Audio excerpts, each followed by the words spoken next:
Gara-gara kemarin banyak banget yang request, hari ini kita jajal gaya baru. Bukan pakai sudut pandang orang pertama kayak biasanya, tapi pakai narasi orang ketiga yang katanya lebih seru. Coba deh kalian tonton sampai habis terus jujur di komen. Mendingan gaya lama atau yang baru ini? Oke, langsung aja. Kisah tentang para penyihir sinting, karangan sang ahli cerita, Roti Nanas. Biasanya, petualangan cowok di dunia isekai itu dimulai dengan pemandangan seorang gadis cantik yang menyambutnya dengan hangat. Terus entah gimana, dia langsung diangkat jadi penguasa oleh seorang bangsawan seksi berambut perak. Bahkan dilayani pelayan naga cantik yang judesnya justru bikin nagih. Lengkap dengan tatapan sinis yang terasa kayak hadiah. Tapi Ron, boro-boro ngerasa bahagia. Alasannya, simple banget. Dia emang pindah ke dunia lain, tapi malah terjebak di tubuh mayat hidup yang nasibnya sama. Apesnya kayak 16 pendahulunya. Yang lebih ngeri lagi, sebelum Ron, sudah ada 99 orang sial yang berakhir tragis di tangan para wanita itu. Jadi, begitu dia mendarat di dunia antah berantah ini, yang dia dapatkan bukanlah hidup mewah, tapi kehidupan gembel sejati. Ron cuma bisa meratapi nasibnya yang luar biasa tidak adil ini. Orang lain jadi karakter utama super kuat, minimal punya cheat dewa. Atau paling sial, masih punya pelayan setia. Lah dia, sudah kelaparan 3 hari penuh. Bisa napas sampai sekarang aja udah keajaiban buat Ron. Dengan susah payah, dia berhasil nemuin sekeping koin tembaga dari dalam selokan. Tapi sialnya, roti jatah orang miskin yang baru dia beli belum sempat masuk mulut. Udah dihancurin sama bocah tengil yang muncul entah dari mana. Kesabaran Ron habis sudah. Tanpa pikir panjang, dia langsung mendaratkan tendangan maut ke bocah itu. Siapa sangka, bapak si bocah ternyata hakim korup yang punya kuasa di kota itu. Tanpa basa-basi, si hakim langsung menjatuhkan vonis hukuman mati dengan 1000 sayatan ke Ron atas tuduhan melukai kerabat pejabat. Ron cuma bisa membatin, dunia isekai ini isinya cuma penipuan. Mana gadis cantik yang katanya dijanjikan itu? Satu-satunya orang yang dia kenal di sini cuma Dashan Chun, pria ramah yang ditemuinya di dalam penjara. Keesokan paginya, Ron sudah diseret paksa oleh para prajurit menuju panggung eksekusi. Meskipun bekas noda di sana udah dibersihin, bau anyir yang menyengat masih tercium jelas. Seolah bilang kalau korban sebelumnya baru aja lewat. Para algojo pun mengejek Ron, rakyat jelata, tanpa nama yang berani menyentuh tuan muda mereka. Menyuruhnya untuk diam. Ron udah pasrah. Mungkin kalau berakhir lebih cepat, reinkarnasinya juga lebih cepat. Dengerin omong kosong hakim korup itu, Ron hampir aja muak. Tapi tiba-tiba, nah, perhatikan baik-baik. Disinilah semua nasibnya jungkir balik. Sebuah suara asing muncul di kepalanya. Suara itu menyapanya dan ngucapin selamat karena Ron terpilih jadi transmigrator ke-100 yang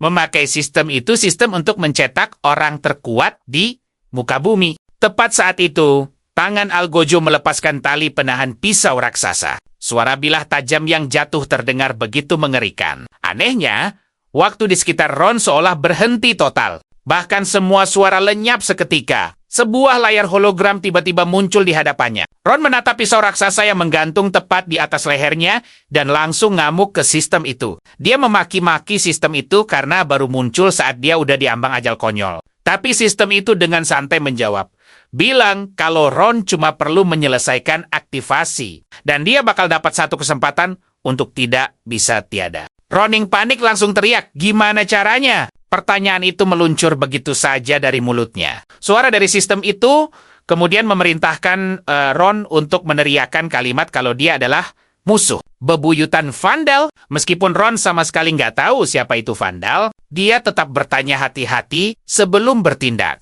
Setelah sistem menjelaskan kalau Vandal itu cuman monster pembawa palu, Ron akhirnya merasa sedikit lega. Dia pun menengadah ke langit dan berteriak lantang bahwa Ron adalah musuh abadi Vandal. Terdengar suara dentingan yang memekakkan telinga. Pisau pancung raksasa itu menghantam leher Ron, tapi malah hancur berkeping-keping. Si hakim menunjuk Ron dengan wajah pucat pasi. Dia berteriak histeris, menyebut Ron orang gila dan penista dewa. Dia memerintahkan semua orang untuk menghabisi Ron sebelum mereka semua kena azab. Ternyata Vandal adalah dewa utama di dunia ini. Dan kita semua tahu ini bakal jadi masalah besar kan? Ron, yang cuma seorang gelandangan, Jelas nggak tahu fakta sepenting itu. Sistem kemudian memberitahu, terdeteksi faktor pemicu akhir riwayat di sekitar tuan rumah. Demi meningkatkan peluangnya bertahan hidup, sistem mengambil alih tubuh Ron. Dan percayalah, ini adalah bagian yang tidak boleh kalian lewatkan. Terdengar desingan pelan saat tubuh Ron bergerak sendiri. Refleksnya melampaui batas manusia untuk menghindari serangan fatal. Satria di dekatnya bahkan tidak sempat bereaksi. Tubuhnya langsung dihantam kekuatan brutal yang tidak masuk akal. Baju zirah Satria itu langsung penyok parah. Ron yang dikendalikan sistem dengan mulus menangkap belati musuh dan tanpa jeda melepaskan gelombang listrik tak kasat mata. Tanah di sekitarnya hancur berantakan. Ron menghentakkan kaki, memutus rantai besi, dan mementalkan para prajurit hanya dengan satu gerakan. Sosok Ron melesat cepat, menembus kerumunan prajurit yang memenuhi tempat eksekusi. Serangan terakhirnya ditujukan langsung ke Hakim Agung yang duduk di singgasananya. Tapi suara benturan logam yang nyaring terdengar. Saat penjaga terkuat arena tiba-tiba muncul menghalangi, penjaga raksasa itu menghina Ron sebagai penista kotor dan menyuruhnya bersiap menemui ajalnya. Sebuah palu besi raksasa diayunkan dengan kecepatan penuh ke arah wajah Ron, membuat tanah di sekitarnya sampai retak. Tapi sedetik kemudian, penjaga itu sadar ada yang aneh. Palunya tertahan di udara. Nah, perhatikan baik-baik bagian ini. Ron bertanya dengan nada mengejek. Apakah ini yang disebut penghakiman? Karena menurutnya, ini cukup menarik. Ron menyindir hanya karena menyinggung anak pejabat dia divonis. Jadi sekarang gilirannya yang akan menghakimi mereka. Entah bagaimana, palu besi di tangan prajurit itu meledak menjadi serpihan. Jumlahnya tak terhitung. Semua orang yang melihatnya benar-benar tidak percaya. Tahanan yang seharusnya sudah tiada itu ternyata punya kekuatan di luar nalar. Ya, kita tahu ini akan jadi gila. Terdengar ledakan keras dan Ron sudah ada di atas hakim korup itu. Menjatuhkan tinju bertenaga sistem, panggung eksekusi seketika hancur. Suara logam yang digiling menjadi serbuk terdengar begitu jelas di telinga semua orang. Sang hakim gemetar di sudut. Dia tidak pernah dapat info kalau tahanan kali ini adalah monster. Dia memohon ampun, bersujud meminta Ron melepaskannya. Berdalih, hanya menjalankan perintah dan menawarkan apa saja sebagai gantinya. Ron sama sekali tidak tertarik mendengar omong kosong pejabat korup itu. Dia langsung membuat sang hakim terlelap untuk selamanya. Sistem lalu memberitahu bahaya telah hilang dan pengambil alihan tubuh selesai. Seketika, cahaya biru di mata Ron memudar. Sistem mengingatkan Ron untuk segera meningkatkan kekuatannya sendiri dan tidak terlalu bergantung padanya. Belum sempat Ron merespons, tenggorokannya terasa kering dan dia memuntahkan segumpal darah. Lengannya yang tadi digunakan untuk menghantam zirah terasa seperti mau meledak. Rasa sakit luar biasa menjalar ke seluruh tubuhnya. Ron mengumpat, bertanya-tanya, apa ini efek samping dari sistem itu? Pandangannya memutih, dan dia pun jatuh pingsan ke tanah. Tanpa dia sadari, slime lengket di bawahnya mulai mendidih. Tepat setelah Ron pingsan, sistem langsung membunyikan alarm. Ron baru teringat pada hadiah gacha yang terasa seperti mimpi tadi. Tiba-tiba sistem kembali memberi peringatan. Ada sumber amukan energi sihir di dekatnya dan meminta Ron segera menanganinya. Mendengar itu, Ron langsung waspada. Tapi dia hanya melihat gumpalan slime yang menjadi bantalannya saat jatuh. Dia ingat betul kemarin sel penjara ini hanya diisi oleh mereka bertiga. Berdasarkan penjelasan Dasun, Ron baru tahu kalau lumpur di lantai itu sebenarnya adalah seorang wanita. Karena kekuatannya melanggar hukum alam. Dia dikutuk oleh cincin dunia menjadi wujud slime tak berdaya itu. Suara sistem kembali terdengar, memberitahu bahwa dia bisa mengekstrak energi sihir itu untuk membantu upgrade sistem. Ron pun bertanya ke udara kosong bagaimana cara mengekstraknya. Sistem menjawab singkat, tusuk saja bagian dalam subjek. Ron terdiam, menatap slime hitam itu dengan tatapan menyesal. Slime itu baru saja menyelamatkannya dengan menjadi bantalan jatuh.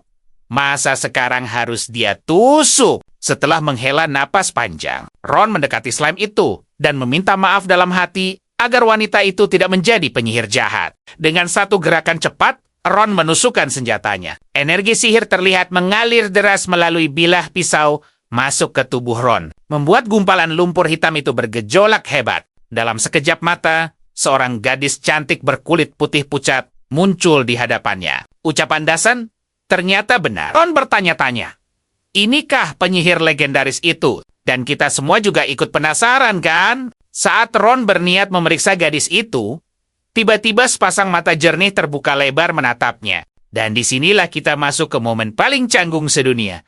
Tatap-tatapan tanpa sepatah kata pun. Hembusan napas hangat si gadis menerpa wajah Ron. Membuatnya panik dan refleks ngesot mundur ke belakang. Dia buru-buru minta maaf.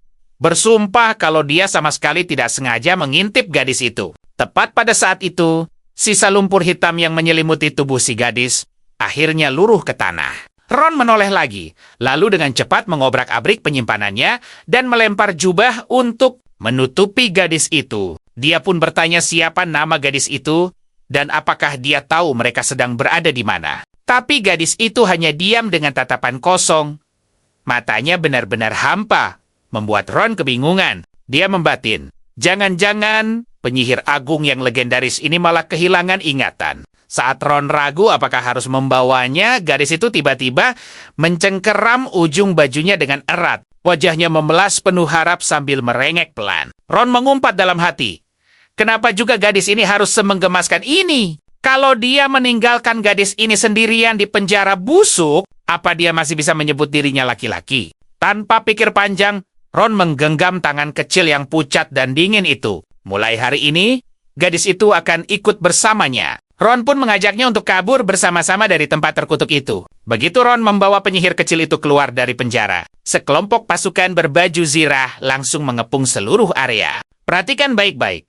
Disinilah nyawa mereka dipertaruhkan. Ron bersembunyi di tumpukan sampah kota, menunggu mereka pergi. Ron hanya bisa meratapi nasibnya. Petualangan baru dimulai.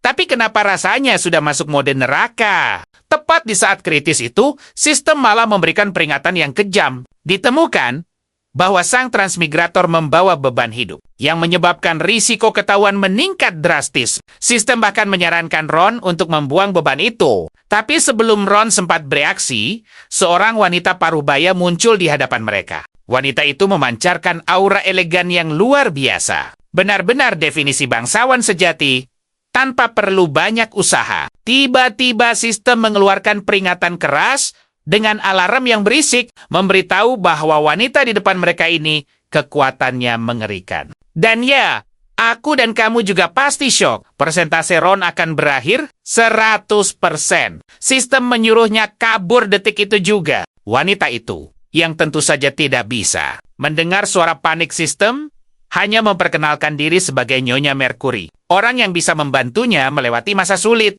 Detik itu juga, Ron rasanya ingin sekali menghancurkan sistem sialan yang ada di kepalanya. Ron menggerutu. Bagaimana mungkin dia bisa kabur kalau musuhnya saja sudah jelas sekuat itu? Wanita itu sepertinya menyadari kepanikan Ron dan hanya tersenyum sangat tipis. Tapi dia segera kembali serius dan mengetuk dinding di depannya. Seketika, cahaya dan bayangan berkedip aneh.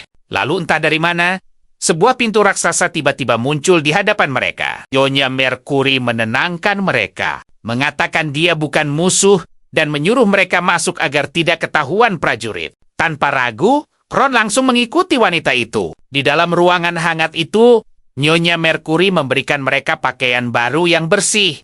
Meskipun wanita itu duduk dengan sangat anggun, Ron sama sekali tidak bisa merasa tenang. Logikanya sederhana. Kalau di dunia ini ada orang baik, dia tidak mungkin kelaparan selama 3 hari terakhir. Nyonya Mercury menatapnya penuh arti dan mengungkapkan alasannya membantu, yaitu karena identitas asli Ron sebagai putra pahlawan kerajaan. Mendengar istilah itu, Ron jelas bingung setengah mati. Kedengarannya memang keren, tapi dia tidak paham maksudnya. Sayangnya, Nyonya Mercury seolah sengaja membuatnya penasaran. Dia hanya meminta maaf dan menyuruh Ron untuk mencari tahu sendiri kebenarannya nanti. Ron menggerutu dalam hati. Di mana-mana selalu saja ada karakter tipe pemberi teka-teki seperti ini. Tiba-tiba Nyonya Mercury menyipitkan matanya, menatap Ron dengan santai, dan berkata bahwa dia bisa mendengar isi pikirannya. Mendengar itu, Ron kaget, bukan kepalang sampai teh yang sedang diminumnya menyembur keluar. Nyonya Mercury dengan anggun menyeruput tehnya, lalu melanjutkan bahwa dia sengaja tidak memberitahu banyak hal agar Ron mau mencari tahu sendiri. Dia menambahkan, terlepas dari identitas Ron, ada alasan lain mengapa dia mau menolongnya. Kekuatan tempur yang Ron ledakan di tempat eksekusi dan kalimat yang diucapkannya sudah cukup. Menjadi bukti baginya. Ron mengerutkan kening. Kita semua tahu. Dia bahkan sudah lupa apa yang dia teriakan di panggung eksekusi waktu itu. Oke, ayo kita lihat momen di mana Nyonya Mercury menyudutkan Ron. Mengingatkannya kalau dia sendiri yang teriak sebagai musuh vandal. Ron baru sadar, dia memang bilang begitu. Masalahnya, dia bahkan sama sekali nggak tahu vandal itu siapa atau apa. Tiba-tiba, Nyonya Mercury bangkit dan mendekati Ron untuk menawarkan sebuah kesepakatan. Dia bilang, nyawa Ron yang baru saja diselamatkan itu adalah uang mukanya. Sambil menjentikan jari, wanita itu bilang Ron bisa kabur dari kota ini lewat pintu belakang itu. Tapi begitu Ron melihat keluar jendela, pemandangannya mengerikan. Badai salju dahsyat menghantam kaca. Ron pun langsung belak-belakan bilang kalau tempat itu sama sekali nggak kelihatan aman untuk bertahan hidup. Dengan nada pasrah, Nyonya Mercury menjelaskan kalau daerah itu dulunya subur. Tapi suatu hari, tiba-tiba membeku total. Dia ingin Ron menemukan siapa dalang di balik semua ini. Dan disinilah situasinya jadi tegang, perhatikan baik-baik. Tiba-tiba Moruna langsung mencengkeram tangan Nyonya Mercury dengan agresif. Tatapan Nyonya Mercury berubah setajam pisau ke arah penyihir kecil itu. Tapi Moruna bereaksi seperti kucing yang siap menerkam. Dia tidak akan membiarkan ancaman apapun mendekati Ron. Nyonya Mercury justru menatapnya dengan penuh minat. Wanita itu berkomentar, sepertinya ingatan teman Ron ini mulai pulih perlahan-lahan. Dia menjelaskan kalau si penyihir terlalu lama terperangkap dalam wujud lumpur hitam. Jadi untuk saat ini, dia hanya bergerak berdasarkan insting dasarnya saja. Namun, kesadarannya sedang dalam proses terbentuk kembali. Kembali ke topik utama, Nyonya Mercury meminta Ron pergi ke desa beku itu, menangkap pelakunya, dan kalau bisa, langsung membereskannya. Selesai bicara, Nyonya Mercury langsung mendorong pintu besar itu hingga terbuka. Angin dingin yang menusuk tulang langsung menghantam wajah Ron seperti ribuan jarum es. Oh, Nyonya Mercury menambahkan satu hal yang terlupa. Identitasnya adalah putri dari Kekaisaran Norman.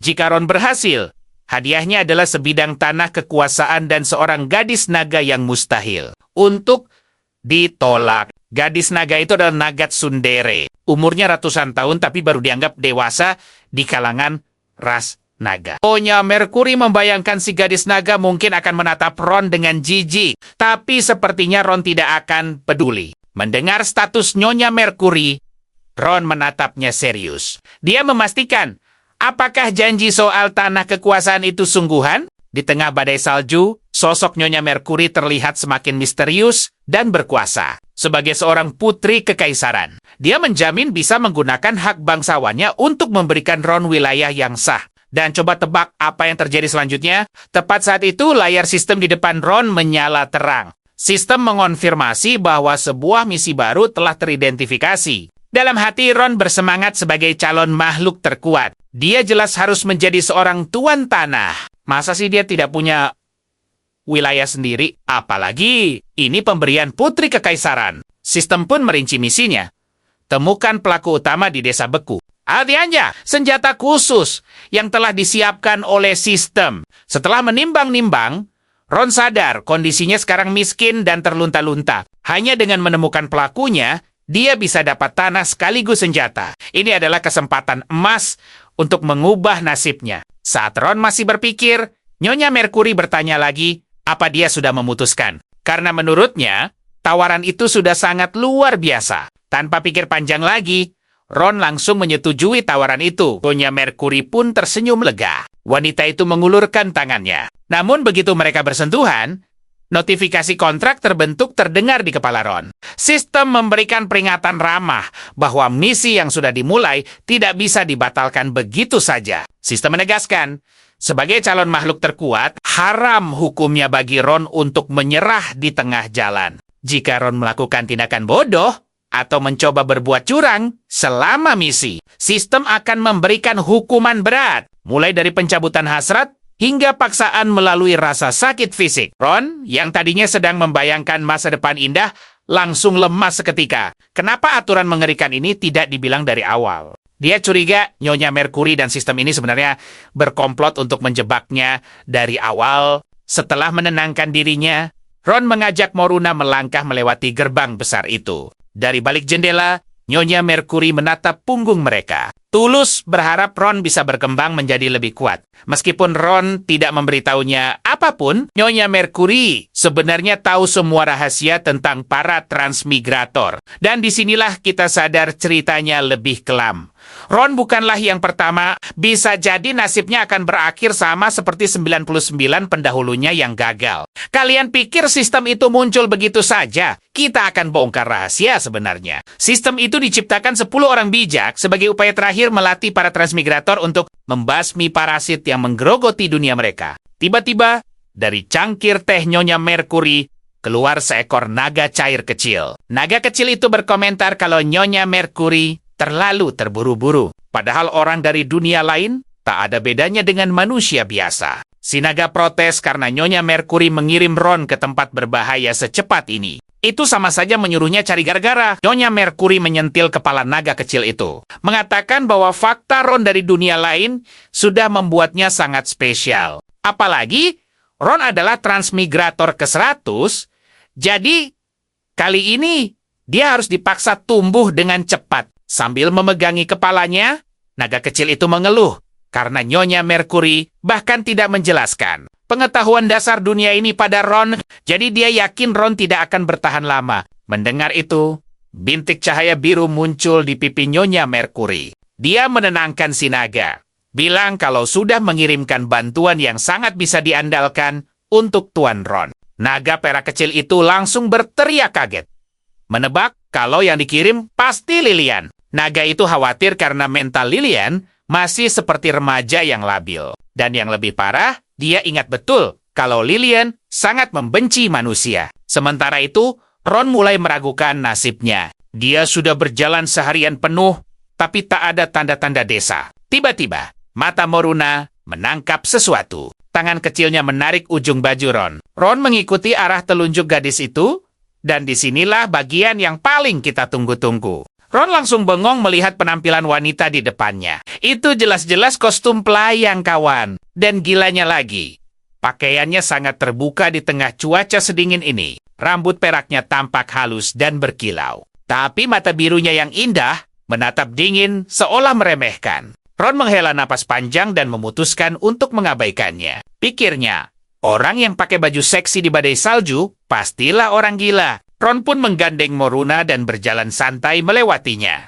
Si pelayan wanita itu tampaknya belum sadar apa yang baru saja terjadi. Matanya terbelalak kaget, malu dan kesal. Coba bayangkan, dia diabaikan begitu saja oleh manusia rendahan. Kalau dia tidak salah lihat, manusia itu barusan benar-benar melewatinya begitu saja. Tak terima, si pelayan melangkah cepat mendekati Ron dengan wajah datarnya. Sadar diikuti, Ron langsung berhenti dan menunjuk gadis itu. Bertanya siapa dia dan kenapa terus mengikuti mereka. Mendengar itu, si pelayan berambut putih membungkuk dengan anggun. Memperkenalkan diri sebagai Lilian, pelayan yang dikirim oleh Nyonya Mercury untuk memberikan bantuan yang diperlukan. Pelayan jutek itu terus menatap Ron dengan tatapan seolah melihat sampah. Hanya karena Ron adalah manusia biasa. Sementara, dia adalah ras naga agung yang terpaksa memakai baju pelayan untuk melayaninya. Mendengar penjelasan gadis itu, barulah Ron bisa bernapas lega. Dia menggerutu. Kenapa Lilian tidak bilang dari tadi kalau dia utusan Nyonya Mercury? Ron sempat mengira dia adalah penguntit gila. Namun belum sempat Ron menyelesaikan kalimatnya, si pelayan sudah memotong dengan angkuh. Mengatakan bahwa menyapanya duluan adalah hal yang mustahil bagi makhluk kotor sepertinya. Lilian terang-terangan mengatakan, Ron agak kotor dan meminta maaf karena tidak ingin mendekatinya. Dia menegaskan, meski ini perintah Nyonya Mercury, dia tetap tidak bisa menerima tingkat kekotoran Ron saat ini. Ron menatap pelayan itu dari jarak 50 meter dan berkomentar datar bahwa ekspresi Lilian sama sekali tidak terlihat menyesal. Sebagai naga putih yang elegan, Lilian tetap membungkuk hormat meskipun hatinya merasa jijik. Namun di tengah basa-basi itu, Lilian tiba-tiba merasakan sesuatu yang aneh. Walaupun mata Moruna tampak redup, ekspresinya jelas menunjukkan kemarahan. Tanpa ragu, Lilian langsung membungkuk hormat pada Moruna. Lilian menyapa Moruna dengan sebutan Nona penyihir. Ron yang dari tadi memperhatikan tentu sadar. Sikap pelayan itu padanya dan pada Moruna bagaikan langit dan bumi. Tiba-tiba, sistem mengeluarkan alarm memekakan telinga, memperingatkan bahwa makhluk di hadapannya ini sangatlah kuat. Menurut evaluasi sistem, kemungkinan besar makhluk itu adalah naga dengan probabilitas di atas 98%. Sistem memperingatkan bahwa Ron saat ini bukan tandingannya dan menyarankannya untuk menghindari konflik sebisa mungkin. Bukannya takut. Ron justru gemetar kegirangan. Coba kalian pikir, betapa beruntungnya dia bisa bertemu gadis naga. Yuk kita saksikan interaksi aneh antara Ron dan Lilian yang bikin kita semua penasaran. Ron bingung, kenapa Lilian mundur? Si gadis sundere ini langsung canggung dan menyuruhnya berhenti pasang muka mesum. Lilian yakin 100% Ron pasti lagi mikirin yang jorok-jorok, dan itu membuatnya geli. Tapi, gak lama kemudian, pelayan itu jalan duluan untuk memimpin mereka berdua. Dia menegaskan, perannya cuma buat ngawasin dan gak akan bantu bertarung. Perintah dari Nyonya Mercury sebenarnya simpel. Pertama, jangan sampai Ron membocorkan rahasia apapun. Dan disinilah kita tahu, jika Ron ketahuan menyalahgunakan sistemnya, Lilian punya hak menghabisinya di tempat. Lilian melirik Moruna yang nempel terus sama Ron. Penasaran bagaimana mereka bisa sedekat itu. Sambil mengelus kepala si penyihir, Ron menjelaskan kalau mereka teman satu sel. Dan Moruna sedang dalam masa pemulihan. Lilian langsung menyimpulkan kalau Ronlah yang sudah menyelamatkan penyihir perempuan itu. Dia lalu menjelaskan, kebanyakan penyihir yang sudah jadi lumpur hitam tidak akan pernah sadar lagi. Walau kembali ke wujud manusia, bisa kembali menjadi manusia saja sudah sebuah keajaiban yang luar biasa. Ron pun bertanya, apakah Lilian paham betul soal hal semacam ini? Dengan nada sopan tapi menyindir, Lilian menjawab, tentu saja dia lebih paham daripada manusia biasa seperti Ron. Di dunia ini, penyihir dianggap simbol kejahatan. Kekuatan manusia dan sihir itu asalnya dari sumber yang berbeda. Sedangkan kekuatan penyihir datang dari sesuatu yang tidak bisa dimengerti oleh manusia. Karena ketidaktahuan itulah, manusia langsung memberi label aneh dan jahat. Ditambah lagi kekuatan penyihir sering lepas kendali, menyebabkan mereka mengamuk dan berubah jadi gumpalan lumpur hitam. Hal ini malah semakin membenarkan tuduhan manusia kalau semua penyihir itu jahat.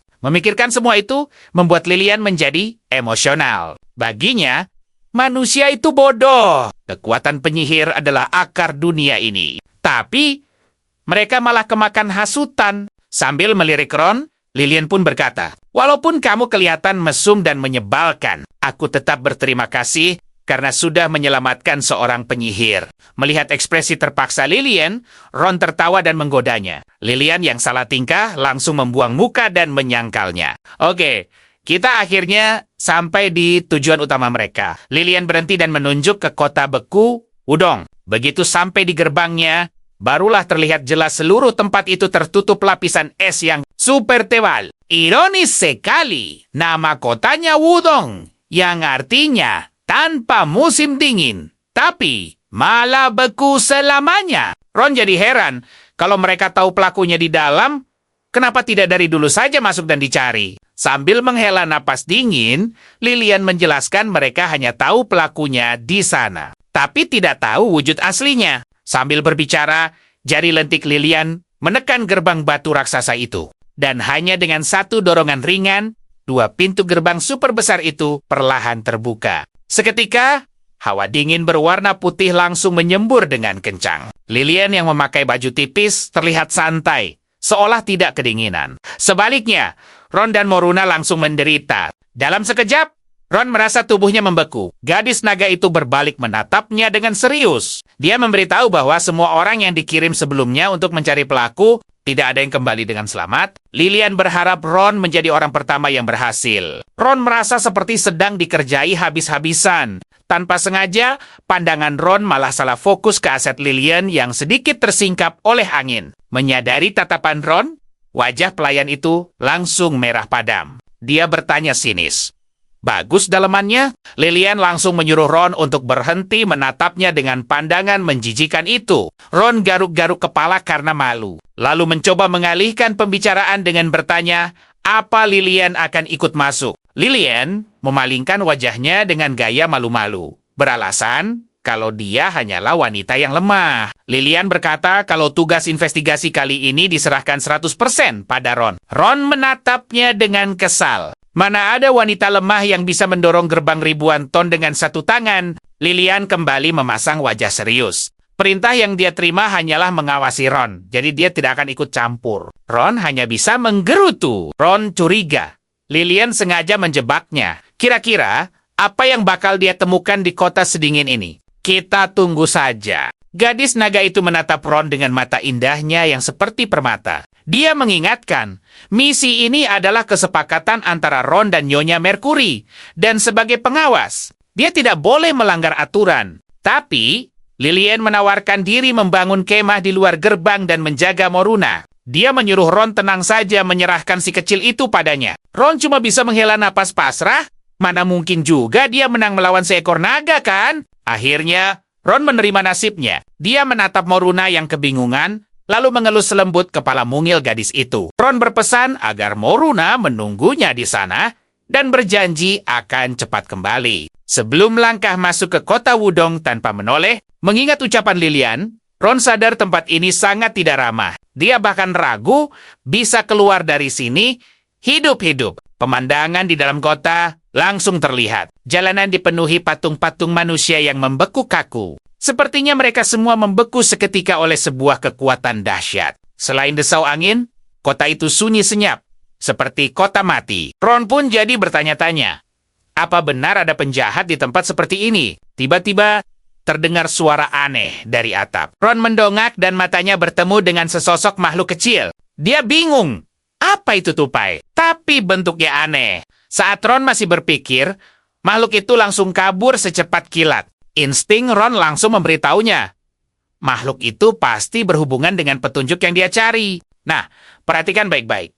Disinilah semua kegilaan di kota ini mulai terungkap. Sistem tiba-tiba memberi peringatan khusus pada sang transmigrator. Dikatakan bahwa Ron berada di tepi zona distorsi waktu dan bayangan masa lalu akan muncul. Sistem memintanya untuk tidak panik. Begitu suara itu hilang, bayangan-bayangan semu mulai bermunculan di hadapan Ron. Seorang pria tua memerintahkan seseorang untuk membekukan seluruh tempat ini, menegaskan dewa jahat tidak boleh sampai lolos dari sana. Lawan bicaranya, seorang pemuda, tampak sangat tidak puas. Namun, bayangan itu perlahan mulai memudar. Ron menarik napas, menyimpulkan kalau pria tua itulah yang membekukan kota ini. Dialah pelaku yang harus ia cari. Sayangnya, bayangannya terlalu kabur sehingga Ron tidak bisa melihat wajahnya sama sekali. Tanpa Ron sadari, dari sudut gelap, seseorang mengamatinya. Kalian lihat itu? Tupai tadi melompat ke bahu orang misterius itu. Orang itu bergumam, ada satu orang lagi yang datang untuk mencari kebenaran. Cerita beralih ke momen saat Ron akhirnya berhasil kembali ke arah gerbang. Hawa dingin di sana benar-benar menusuk tulang. Mantel tebal saja tidak cukup. Sedikit lebih lama lagi, dia bisa jadi patung es juga. Tapi, begitu Ron keluar dari gerbang, sebuah pondok kayu tiba-tiba sudah berdiri di sana. Ron sampai curiga otaknya sudah beku dan mulai berhalusinasi. Bukannya tadi di situ hanya hutan. Tiba-tiba, Lilian membuka pintu, meyakinkan Ron kalau ini semua nyata. Gadis naga mungil itu dengan santainya membawa sebatang pohon raksasa dan menjelaskan kalau itu adalah kemah sementara mereka. Lilian juga menjelaskan kalau lapisan pelindung dari hawa dingin di luar adalah hembusan napas naga. Ron tadinya mengira napas naga itu cuma semburan api seperti yang ada di film-film. Tapi Lilian langsung memintanya berhenti mendefinisikan naga dengan pengetahuan dangkal dari dunianya. Lilian lalu bertanya, apakah Ron tidak merasa takut pada naga? Ron terdiam sejenak lalu menghawap selama naga itu tidak memakannya. Tidak ada yang perlu ditakutkan. Lilian bergumam kalau Ron itu aneh, karena dia pikir semua manusia takut pada ras asing. Begitu masuk Moruna, langsung memeluknya erat. Tangan mungil penyihir itu bergerak-gerak di depan wajah Ron. Saat Ron kebingungan, Lilian menerjemahkan kalau Moruna ingin Ron minum air panas. Ron kaget dan bertanya bagaimana Lilian bisa tahu. Sambil memalingkan wajah, Lilian menjelaskan kalau naga putih bisa membaca pikiran orang lain sampai batas tertentu. Ron langsung sadar. Pantas saja sebelumnya dia tidak pernah mengerti apa-apa. Fakta Lilian bisa mengerti Moruna, berarti kesadaran si penyihir kecil sudah pulih sebagian. Ron pun mengusap kepala Moruna dengan gemas. Saking gemasnya sampai membuat gadis itu hampir terjatuh. Tak lama, Lilian keluar dari dapur membawa sepiring steak panas. Hanya dengan melihatnya saja, selera makan Ron langsung meledak. Apalagi setelah seharian kedinginan, di tengah badai salju, Ron langsung melahap makanan itu dengan ganas. Sambil terus mengunyah, Ron bertanya, "Daging apa ini? Rasanya benar-benar segar." Percaya atau tidak, kalian dan aku akan sama-sama kaget mendengar jawaban Lilian yang bilang itu adalah daging dari ekornya sendiri. Model, tapi sedetik kemudian, otak Ron baru sadar. Dan kita semua tahu apa yang terjadi saat itu. Dia nyaris memuntahkan seluruh isi perutnya. Dengan panik, Ron bertanya, apa Lilian baik-baik saja? Dan memastikan apa itu benar-benar daging ekor naga. Lilian menjawab santai. Bilang kalau untuk naga, kehilangan daging itu cuma seperti kulit yang tergores ringan. Dia bahkan menunjuk Nona Moruna yang makan dengan lahap sebagai bukti kalau masakannya aman. Lilian menambahkan, lukanya bahkan sudah hampir sembuh total waktu dia memasak barusan. Tak lama, pelayan naga itu mulai menanyakan perkembangan investigasi Ron. Ron menghela napas panjang, menjelaskan kalau dia sempat menemukan seekor tupai tapi gagal. Mengkekarnya, dia juga menemukan bayangan pelaku tapi wujudnya buram. Seolah sudah menduga. Lilian memasang muka mengejek. Katanya, tugas dari Nyonya Mercury memang terlalu sulit untuk orang seperti Ron. Dia bahkan menawarkan akan melaporkan kegagalan Ron pada Nyonya Mercury jika dia memang tak sanggup. Sindiran itu telak mengenai harga diri Ron. Dia langsung berdiri, menyanggah, siapa bilang aku tidak bisa menyelesaikannya. Ron berjanji akan melanjutkan investigasinya keesokan harinya. Lilian menyambutnya dengan nada gembira palsu, bilang akan menunggu kabar baik dari Ron besok. Tiba-tiba, suara sistem terdengar di kepala Ron, mendeskripsikan Lilian sebagai tsundere yang bisa mendorong gerbang puluhan ton dengan mudah. Tapi kalian tahu kan sistem manhwa, bukannya kasihan. Sistem gila ini malah memberinya misi mustahil. Tantang Lilian duel, angkamannya, jika gagal, Ron akan dikutuk kehilangan kejantanannya untuk selamanya. Melihat panel misi yang muncul tiba-tiba, nyali Ron langsung ciut. Seketika, sistem memprovokasinya, bilang kalau calon makhluk terkuat masak mau direndahkan oleh seorang pelayan. Sistem menyuruh Ron untuk segera menghajar Lilian. Ron hanya bisa meratapi nasibnya yang tragis. Menghukum pelayan naga? Lilian itu bukan gadis biasa yang lemah. Bukannya menghukum, yang ada dia yang bakal dihajar habis-habisan. Ron juga protes. Kenapa ancamannya selalu soal kejantanan? Dia bilang lebih rela menyerahkan nyawanya. Tapi demi masa depan asetnya, Ron akhirnya nekat. Dia pun berteriak kencang, memanggil Lilian naga bodoh, dan menantangnya untuk berkelahi. Habis-habisan. Lilian yang dari tadi bosan langsung tertarik, dan hasilnya sudah bisa ditebak tanpa perlu spoiler. Sang nona naga menyelesaikan Ron hanya dengan satu jari. Dia bahkan tidak kuat berdiri 2 detik di hadapannya. Ron mengumpat kesal. Kalau begini terus, kejantanannya benar-benar dalam bahaya besar. Dia ingat syaratnya cuma harus menang. Tak peduli caranya. Dan disinilah kita lihat Ron membuang harga dirinya. Dengan gerakan kilat, dia menerjang dan memeluk Lilian erat-erat. Tubuhnya terasa wangi dan juga empuk. Sambil menggesekkan wajahnya tanpa tahu malu. Ron memohon agar Lilian mau mengalah untuk kali ini saja. Lilian langsung mendorong Ron sampai terpental dengan suara dentuman yang sangat keras. Lilian menyuruhnya berhenti bertingkah konyol. Tapi Ron menempel terus seperti permen karet yang lengket. Lilian tidak bodoh. Dia langsung sadar, tingkah aneh Ron ini pasti ulah dari sistem. Demi menyelamatkan adik kecilnya, Ron rela melakukan apa saja. Bahkan mendaki gunung pedang sekalipun. Lagi pula, dipeluk oleh Lilian rasanya memang senyaman itu. Melihat Ron yang takkan menyerah, pelayan naga itu akhirnya mengalah. Dia menghela napas dan mengajaknya adu panco saja. Syaratnya, setelah Ron menang, dia tidak boleh mengganggunya lagi. Lilian juga menegaskan kalau dia bukan masokis. Dengan tatapan meremehkan, Lilian berjongkok. Berkata akan membiarkan Ron menang kali ini dengan terpaksa. Merasa kejantanannya akan selamat, Ron tersenyum polos penuh kemenangan yang cemerlang. Tapi belum sempat Ron siap, kekuatan brutal langsung menghantam lengannya tanpa ampun. Detik berikutnya, Ron terlempar ke udara seperti mainan rusak. Berteriak kesakitan, yakin tangannya patah. Dia menuntut ganti rugi dan berteriak tidak ada keadilan di dunia ini. Menuduh Lilian sengaja melakukannya. Bahkan kursi di dekat mereka hancur berkeping-keping. Ron merengek, kulit halusnya tidak tahan siksaan ini. Mendengar teriakan Ron, pelayan naga itu memasang wajah memelas yang dibuat-buat. Lilian berkata Tuan Ron sudah menang melawannya. Seorang wanita lemah. Jadi kenapa masih bersikap galak? Ron tak habis pikir. Lilian menyebut dirinya lemah. Tiba-tiba, notifikasi yang kita tunggu-tunggu muncul misi berhasil. Walau menangnya curang, sistem tetap berharap Ron bisa bertarung lebih kesatria lain kali. Lilian pun menyuruh mereka cepat tidur. Karena malam sudah sangat larut. Ron penasaran, apa hadiah dari sistem ini cuma latihan dalam mimpi? Percayalah, kita akan lihat sesuatu yang jauh lebih gila. Begitu Ron tertidur, kegelapan menyelimutinya. Tiba-tiba, pilar-pilar mekanik raksasa muncul entah dari mana di hadapannya. Lalu, sesosok berjubah muncul, menyambut Ron ke dunia dua warna yang aneh ini. Sosok itu memanggil Ron Transmigrator ke-100 dan memperkenalkan diri sebagai pencipta sistem. Sang eksperimenter, Ron langsung nebak. Dialah yang membawanya ke sini. Sang eksperimenter membenarkan, tapi menyuruh Ron diam dulu. Katanya, namanya eksperimenter karena ada 10 kepribadian di tubuhnya. Ron cuma menjawab datar, tidak peduli. Ron langsung bertanya, kalau aku yang ke-100, bagaimana nasib 99 orang sebelumnya? Jawabannya singkat dan mengerikan.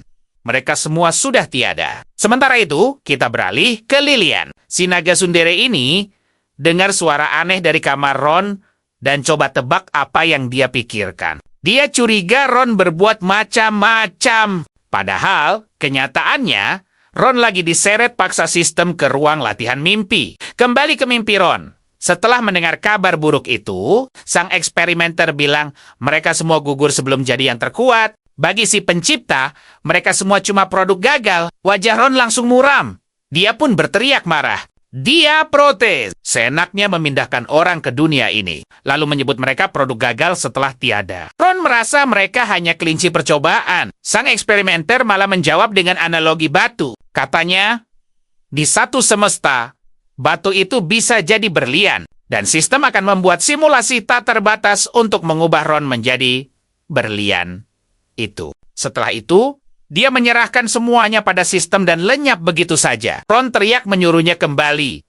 Masih banyak pertanyaan, tapi ruangan itu tak bergeming. Pandangan Ron berputar, jatuh ke dalam pusaran lain. Sebuah notifikasi muncul. Selamat datang di ruang pelatihan mimpi. Waktu di sini berjalan sendiri, semua latihan terjadi dalam mimpi. Jadi tidak akan mempengaruhi dunia nyata. Ini karena fisik, Ron dianggap jauh di bawah standar dunia ini. Misinya bertahan hidup dari serangan naga.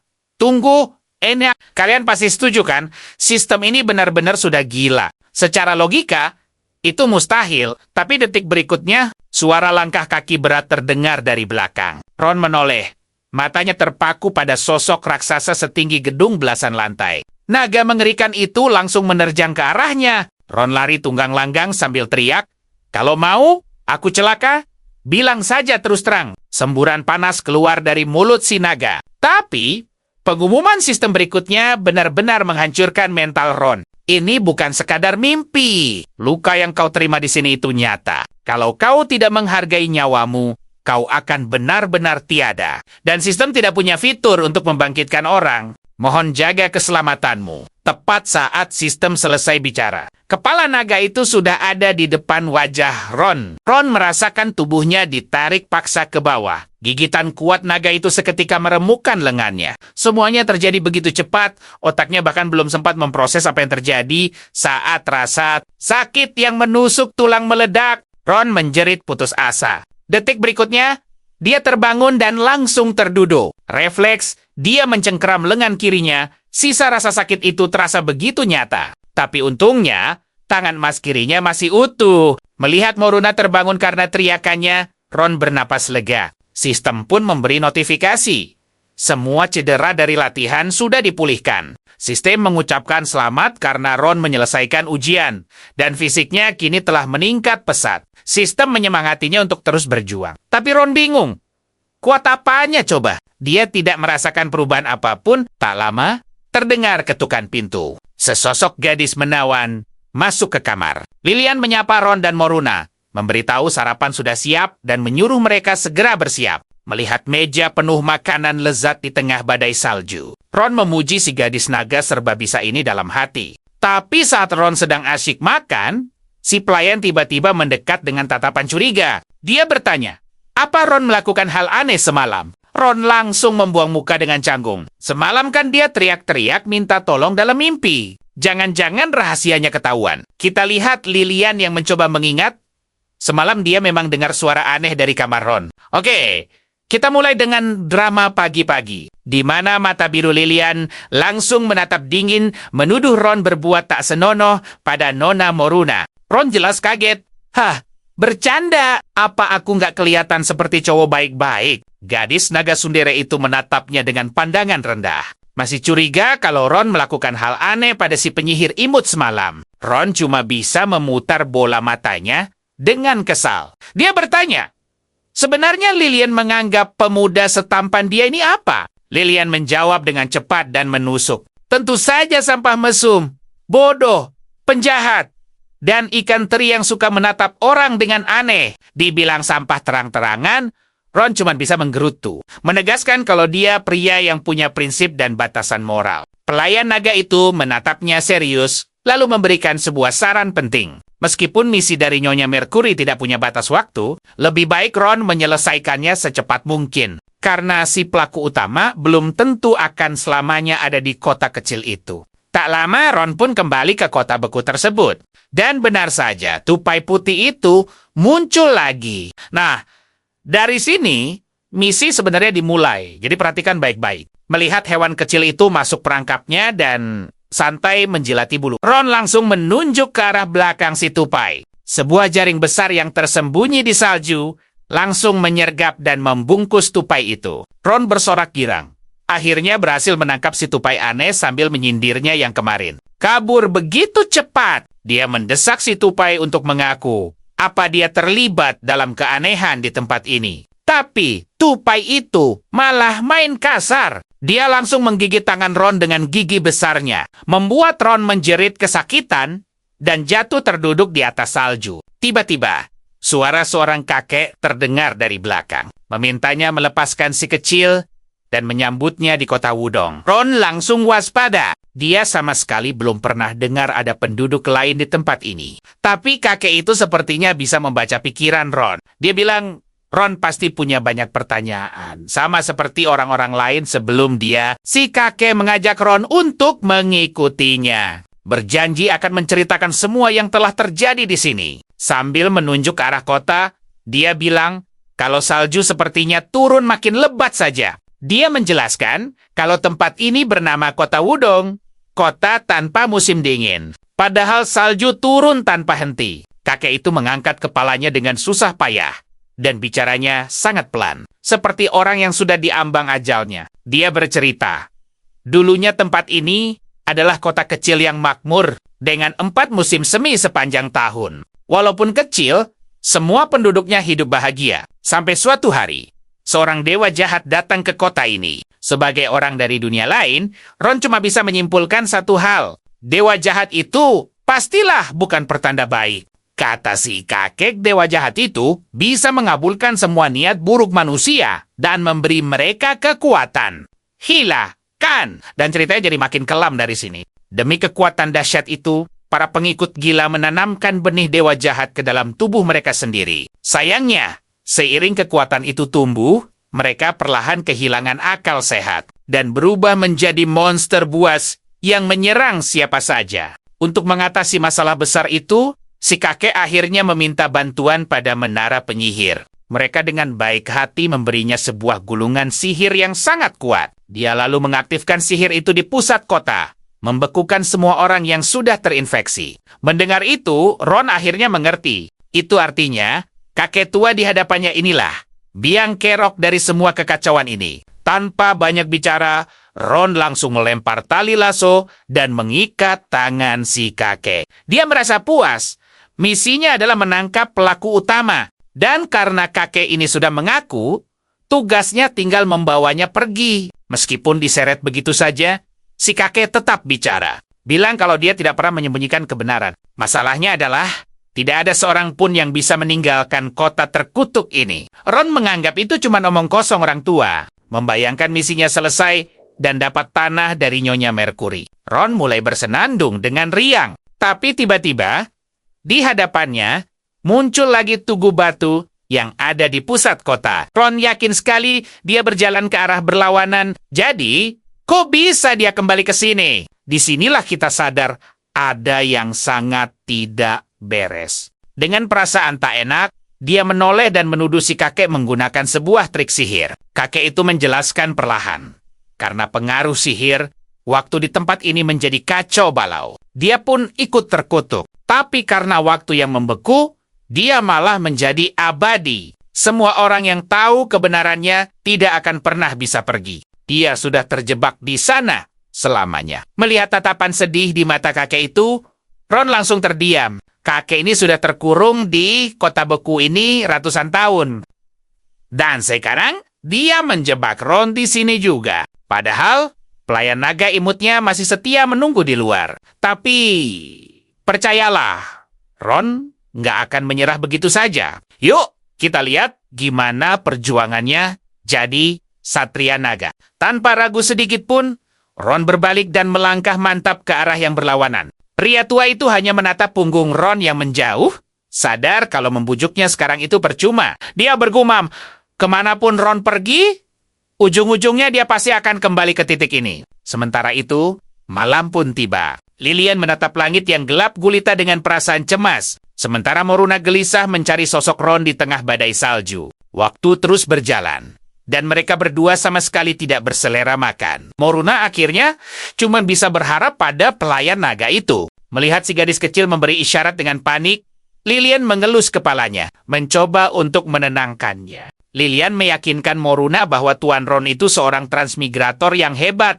jadi dia tidak akan kenapa-napa dengan mudah. Tapi di mata Lilian sendiri, tersirat kekhawatiran yang dalam. Masalahnya, dari sekian banyak transmigrator yang mencoba, tidak ada satupun yang berhasil menyelesaikan misi ini. Nah, disinilah semuanya jadi aneh. Ron sudah bolak-balik entah berapa kali, tapi langit di atasnya sama sekali tidak ada tanda-tanda akan gelap. Sistem kemudian menjelaskan, karena Ron berada di zona distorsi waktu, dia tidak akan pernah bisa melihat malam hari. Ron pun bertanya, bagaimana cara untuk keluar dari tempat ini? Tapi sistem malah meminta detail lebih lanjut. Karena tanpa itu, sistem tidak bisa melakukan analisis. Ron langsung memaki sistem payah itu lagi. Sistem ini cuma bisa menyusahkannya dan sama sekali nggak berguna. Kalau dia tahu detailnya, buat apa dia bertanya? Pria tua itu melihat Ron yang mondar-mandir frustrasi. Lalu akhirnya menawarinya untuk masuk dan menghangatkan diri sejenak. Dengan wajah super kesal, Ron akhirnya menurut dan melangkah masuk ke dalam pondok. Ruangan itu memang jauh lebih hangat. Tapi keraguan yang besar justru menyelimuti hati Ron. Jika Nyonya Mercury tahu kondisi tempat ini, kenapa dia terus mengirim orang untuk berakhir sia-sia di sini? Kepala desa menambahkan kayu bakar sambil berkata, waktu akan terus berlalu, tapi hari tidak akan pernah berganti. Langit selamanya tidak akan menjadi malam. Dia menyarankan Ron untuk berhenti mencoba kabur, karena pada akhirnya dia hanya akan menua perlahan di tempat terkutuk ini. Sama seperti para pencari kebenaran yang lain. Pandangan Ron kemudian tertuju pada bingkai foto bersih di atas meja, yang menampilkan foto keluarga kepala desa itu. Kemungkinan besar mereka tidak selamat saat kota Wudong membeku. Tatapan pria tua itu menerawang, seolah teringat banyak hal. Dia bercerita kalau istrinya berhasil pergi, tapi putranya tiada. Ratusan tahun telah berlalu. Istrinya pun pasti sudah tiada. Jujur saja, kita semua pasti ngerasain hal yang sama, kan? Kalau terjebak di sini selamanya, rasanya pasti sudah ingin menyerah saja. Tapi kepala desa itu berkata datar. Dia di sini sukarela untuk menebus dosa-dosanya. Di sini ada makanan tak terbatas, dan barang yang rusak akan pulih dengan cepat. Dia berkata Ron juga akan menghabiskan sisa hidupnya di sini.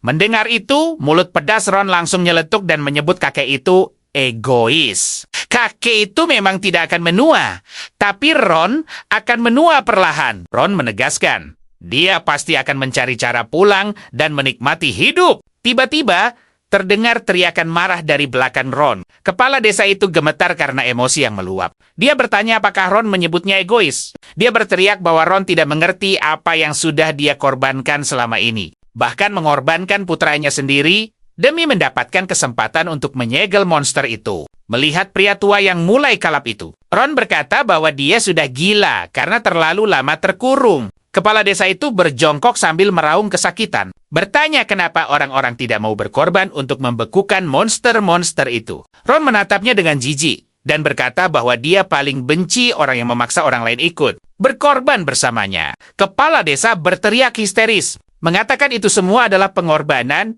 yang perlu demi menyelamatkan orang lain. Mendengar itu, Ron menarik kerah baju si kakek dan menyuruhnya berhenti menjadikan omong kosong itu. Sebagai alasan, Ron menuduh kakek itu hanya takut untuk menghadapi dosanya sendiri. Ron menantangnya, kenapa dia tidak menyelamatkan orang-orang tak berdosa yang ikut dia bekukan. Pria tua itu terdiam, seolah kata-kata Ron barusan menohok tepat di titik terlemahnya. Ron berbalik dengan angkuh dan bersiap pergi, mengatakan, biarlah kakek itu tinggal di sana, tapi dia akan melakukan segala cara untuk kabur. Dengan suara serak, kepala desa bertanya, apakah Ron yakin tak peduli apapun harganya? Ron menjawab, mantap. Dia tidak sudi menghabiskan sisa hidupnya bersama kakek tua itu. Kepala desa hanya bisa menghela napas panjang. Dia lalu menunjuk ke arah tupai putih itu dan menyuruh Ron mengikutinya. Dan disinilah petualangan yang sebenarnya baru akan dimulai. Oke guys, ikutin gue dipandu seekor tupai. Ron tiba di area yang belum pernah ia jamah sebelumnya. Makin dalam ia masuk, makin banyak patung es yang aneh. Tiba-tiba, si tupai menunjuk ke satu arah. Ron baru sadar dia sudah ada di pusat lingkaran sihir. Di tangan patung es, ada sebuah gulungan sihir yang terbuka. Tapi begitu Ron mendekat, sistem langsung meraung. Ada reaksi energi negatif tingkat tinggi di sekitarnya. Sistem langsung memperingatkan Ron untuk menjaga keselamatan nyawanya. Terdeteksi ada bibit dewa jahat di dalam patung itu. Sistem bilang Ron, mustahil bisa menang, jadi lebih baik mundur. Walau tertutup es, Ron bisa melihat kalau pria di dalam patung itu sama dengan orang di foto milik kepala desa. Itu anaknya. Berarti, inilah gulungan yang menyegel dewa jahat itu. Ron langsung bertanya pada sistem, gimana cara batalin sihir ini? Suara dingin sistem menjawab, tidak disarankan. Itu akan melepaskan dewa jahat di dalamnya. Nah, di sini kita bisa lihat betapa dilemanya si Ron. Jadi dia harus diam aja nunggu ajal seumur hidup. Sistem bilang pilihan itu bijaksana. Dengar itu, Ron langsung bengong. Dia mengumpat dalam hati, bukannya sistem janji mau menjadikannya yang terkuat. Sistem dengan santai menjawab, kalau Ron hanya terjebak waktu, tidak akan benar-benar tiada. Jadi dalam waktu tak terbatas itu, sistem yakin bisa melatih Ron jadi yang paling kuat. Sistem bahkan meremehkannya. Buat apa punya kekuatan kalau tidak bisa menghadapi dewa jahat? Sistem menyuruhnya membuka segel nanti saja kalau sudah cukup kuat. Ron makin kesal dalam hati. Sistem sialan ini benar-benar tidak berguna. Kerjaannya cuma mengerjainya setiap hari. Saat Ron sibuk mengumpat, gulungan sihir di tangan patung itu tiba-tiba jatuh. Ron kaget. Bertanya-tanya kok bisa jatuh sendiri. Padahal, dia sama sekali tidak menyentuhnya. Ron bergegas mau mengembalikan gulungan itu. Tapi tiba-tiba, penglihatannya berubah total. Dia melihat sekilas masa depan. Diiringi peringatan keras dari sistem. Dalam penglihatan itu, pria patung es bangkit dan langsung meninju sampai tembus ke tubuh Ron. Gimana? Kalian juga kaget kan? Lihat penglihatan barusan? Ron buru-buru memeriksa perutnya. Untung saja belum ada lubang. Ron ingat, kepala desa bilang anaknya sudah tiada. Tapi kenapa orang ini cuma kelihatan seperti dibekukan? Ron menarik napas dalam-dalam. Dia memutuskan untuk menghindari insiden perut bolong itu sebisa mungkin sambil menaruh kembali gulungannya Dia bergumam agar benda itu tidak berulah lagi. Tapi sial, es yang menyelimuti patung itu malah retak. Mata patung itu tiba-tiba menyala dengan api aneh. Bibir Ron berkedut. Dia merasa dijebak. Dalam sekejap, patung es itu hancur berkeping-keping. Wajah dewa jahat di dada pria itu bergerak seolah hidup. Sistem membunyikan alarm bahaya, menyuruh Ron kabur secepatnya. Pria berotot itu berdiri gagah di tengah badai salju. Pria itu memberi selamat pada Ron karena telah menyaksikan kebangkitannya. Sebagai hadiah, dia menawari Ron untuk jadi salah satu pengikutnya. Ron dengan polos bertanya, apa dia harus menempelkan wajah jelek itu di dadanya juga? Kalau iya, dia menolak mentah-mentah. Mendengar penolakan Ron, pria itu langsung mengamuk. Aura membunuh yang kuat menekan ke arah Ron. Pria itu berteriak menyuruh Ron enyah saja. Sebuah pukulan telak mendarat di perut Ron. Seketika, Ron kehilangan kesadaran dan terlempar menghantam dinding batu. Sistem memberi peringatan, layanan perlindungan jiwa kedua sudah tidak tersedia. Ron diminta menjaga api masa depan baik-baik. Pria itu mengangkat tubuh Ron dan menatapnya dengan buas. Menyayangkan Ron yang tidak tahu terima kasih. Saat kesadaran Ron mulai pudar, sebuah teriakan keras terdengar.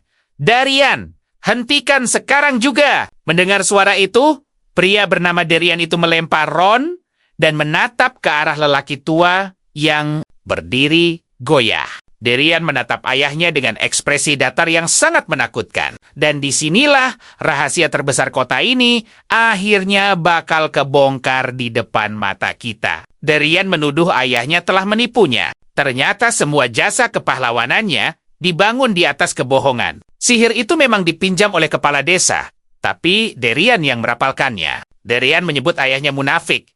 Ingin jadi pahlawan tapi tidak mau menanggung risikonya. Tak peduli sebaik apa citra kakek tua itu di depan Ron, fakta tetaplah fakta. Kepala desa tidak menyangkalnya. Dia mengakui semua kesalahannya dan berkata dia sudah membayar harganya. Kalian harus lihat ini sebuah drama keluarga yang berubah menjadi pertarungan mematikan. Sang ayah hanya tak ingin Darian kehilangan akal sehatnya. Darian berteriak, menyalahkan ayahnya yang menanam monster itu di tubuhnya dan menipunya untuk membekukan semuanya. Darian sudah muak. Muak melihat ayahnya yang terus berpura-pura baik selama ini. Dan anbrok, tinju besi Darian sukses menembus lurus dada ayahnya. Detik berikutnya, tubuh ayahnya dilempar begitu saja seperti sampah. Tapi dengan nada sarkas, dia malah bilang terima kasih. Menurutnya, dewa jahatlah yang menyembuhkan penyakitnya dan memberinya kekuatan super. Tapi sang gajah yang membawanya ke kota itu malah menyebut kekuatan ini jahat. Bagi Darian, jahat itu cuma sebutan dari orang lemah. Sekarang, setelah menyingkirkan penghalang tua itu, Darian yakin bisa kabur dari tempat terkutuk ini. Tapi tepat saat Darian akan menghabisi ayahnya, suara Ron terdengar dari belakang. Menyuruhnya menyingkirkan kakinya. Melihat Ron masih hidup, wajah Darian jadi muram. Ron menghantamkan pukulan keras tepat ke wajahnya. Nah, disinilah ceritanya jadi gila. Siapa sangka monster itu terhuyung mundur akibat pukulan Ron. Ron sadar.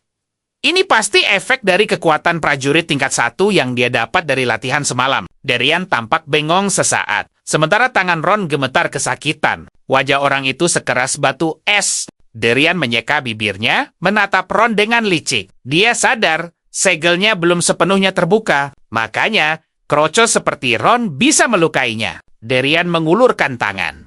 Dan gulungan sihir itu melayang ke genggamannya. Dia yakin, jika segel ini hancur, seluruh kekuatannya akan kembali lagi. Kertas itu sobek. Rentetan peringatan dari sistem muncul. Segel sihir pembeku hancur, bibit dewa jahat akan segera bangkit. Darian bertekad membunuh orang luar itu, lalu membawa pergi kaumnya dari sini. Dewa jahat di dada Darian menyemburkan api, mengubah wujud pria itu. Dewa jahat berevolusi ke tahap kedua. Peluang bertahan hidup Ron 13%. Saat Darian mendekat, angka itu anjlok di depan mata Ron, berhenti di 7%. Sambil menyeringai, Darian mengangkat lengan kanannya yang terbakar api, lalu menyuruh Ron untuk lenyap. Ledakan dahsyat terjadi seketika. Batu-batu besar di bawah kaki mereka langsung jadi debu. Ron melompat mundur sekuat tenaga, tapi gelombang kejutnya tetap membantingnya keras ke dinding. Detik berikutnya, Darian melesat dari balik asap, melayangkan tinju mautnya lagi.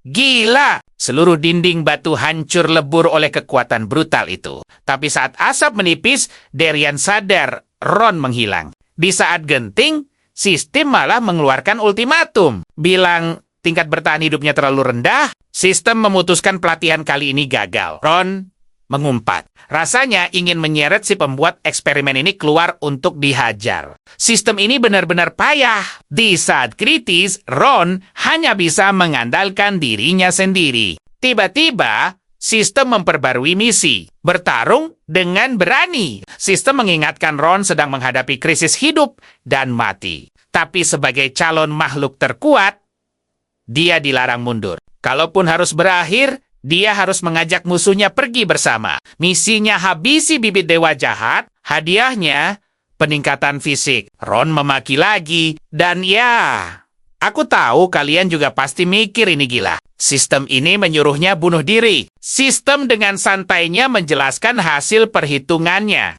Energi yang lepas saat sistem terpisah dari tubuh Ron setelah dia tiada akan cukup untuk meledakkan semua bibit dewa jahat. Ron gak habis pikir. Itu bukan ucapan yang pantas didengar manusia. Sistem menyuruhnya pasrah, tapi Ron menolak mentah-mentah. Dia harus putar otak cari cara lain. Tiba-tiba, dia ingat, menyentuh gulungan itu bisa memicu kekacauan waktu. Mungkin dengan begitu, dia bisa melihat cara mengalahkan dewa jahat. Tanpa ragu, Ron mulai mencobanya. Terdesak, Ron mencoba mempertaruhkan segalanya demi solusi terakhir. Kesadarannya pun mulai melayang. Alarm sistem berbunyi nyaring, memperingatkan Ron untuk menghargai nyawanya. Karena dia takkan sanggup menahan ini untuk kedua kalinya. Ron mengertakkan gigi, masa bodoh dengan peringatan sistem, toh dia akan berakhir kalau diam saja. Kesadaran Ron memudar, dan dunia di sekelilingnya berhenti. Di benaknya,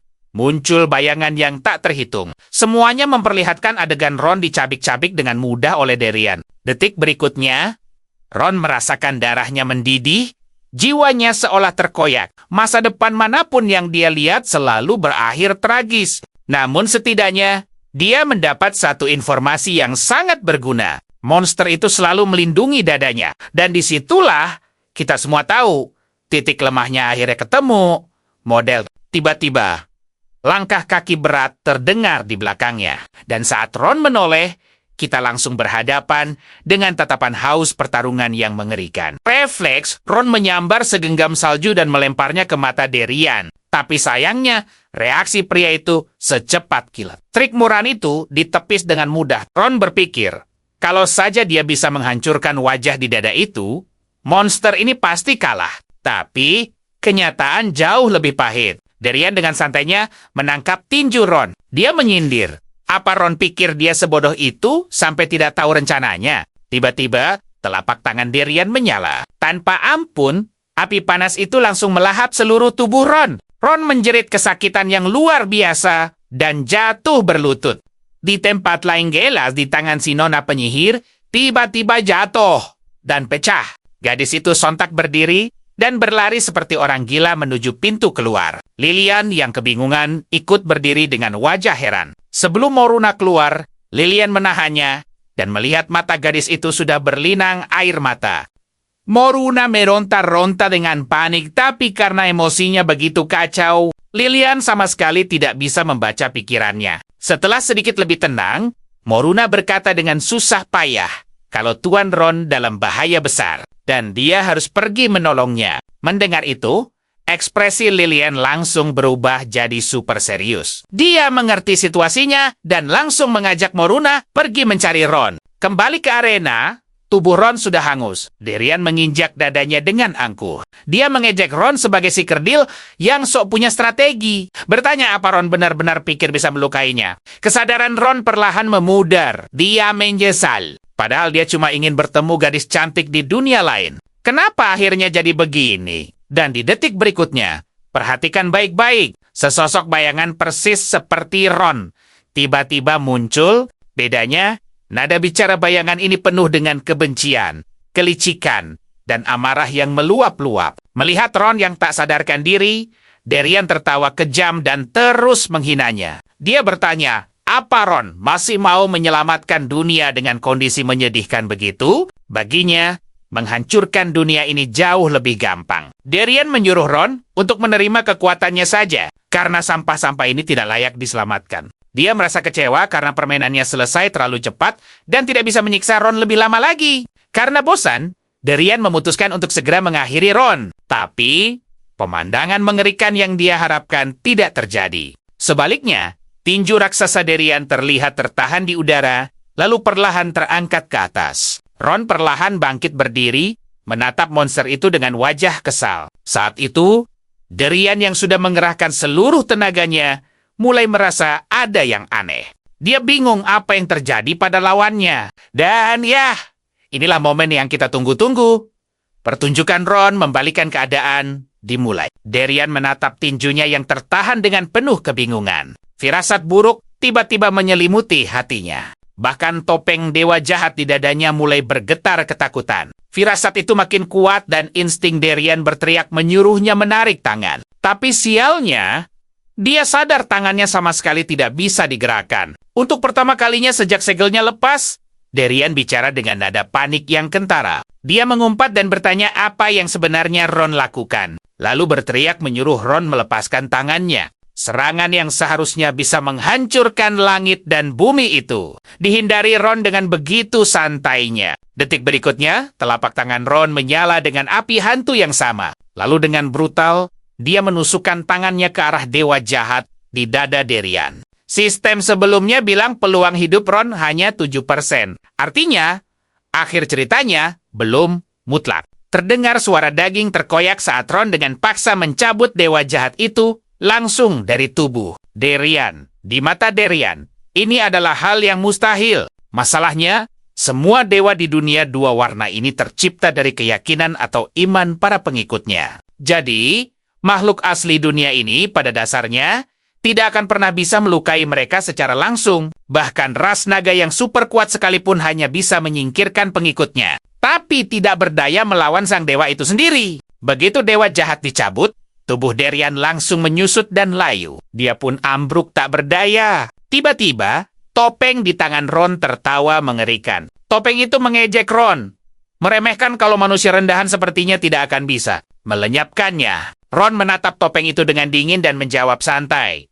Kebetulan sekali, aku memang bukan manusia dari dunia ini. Diiringi suara retakan keras, Ron menghancurkan inti dewa jahat itu hanya dengan satu remasan tangan. Seketika, api di mata topeng itu padam, dan benda itu menjadi gelap total. Ron menghela napas lega, mengira masalah sudah beres. Namun karena efek sihir waktu, Darian tidak bisa benar-benar lenyap. Kepala desa berkata dengan suara gemetar. Dia berterima kasih pada Ron karena telah menghentikan Darian dan memberinya kebebasan. Ron menjawab datar. Tidak perlu berterima kasih, karena dia melakukan semua ini hanya untuk kabur dari tempat terkutuk itu. Dan inilah bagian pentingnya.